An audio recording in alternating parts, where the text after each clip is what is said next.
हरे कृष्णा। भगवद गीता अध्याय 4 श्लोक नंबर 6।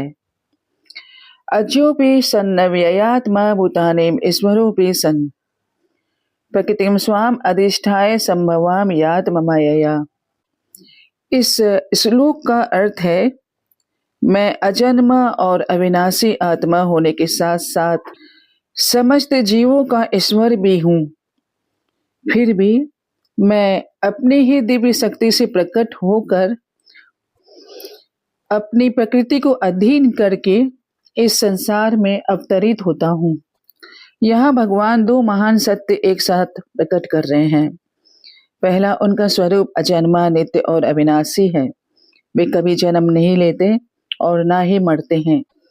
दूसरा, फिर भी वे अपनी ही माया से यानी अपनी दिव्य आध्यात्मिक शक्ति से इस संसार में प्रकट होते हैं।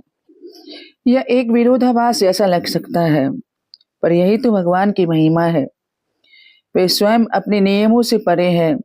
वे प्रकृति के दास नहीं है, प्रकृति के स्वामी है।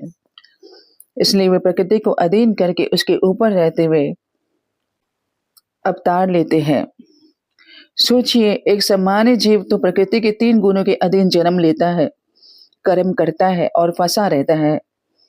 पर भगवान, वे तो स्वामी है।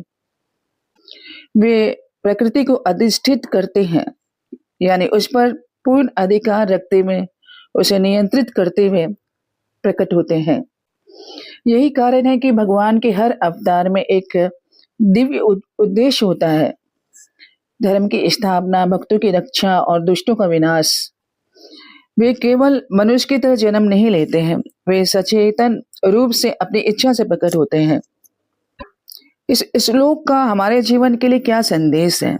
यह हमें श्रद्धा सिखाता है।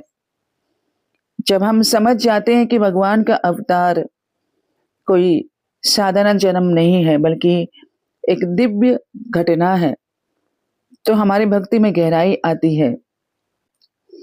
हमें पता चलता है कि भगवान हमारे बहुत करीब है, हमारी तरह इस धरती पर आए हैं। फिर भी वे पूर्णतः दिव्य, पूर्णतः मुक्त और पूर्णतः स्वामी है। और वही स्वामी अब गीता के माध्यम से हमें ज्ञान दे रहे हैं। तो आइए इस ज्ञान को अपने हृदय में धारण करें।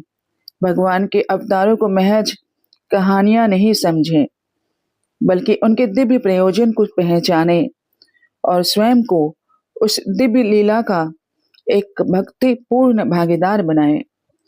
क्योंकि जो भगवान को उनके वास्तविक स्वामी के रूप में पहचान लेता है, वही सच्चे ज्ञान और शरणागति के पथ पर चल पड़ता है।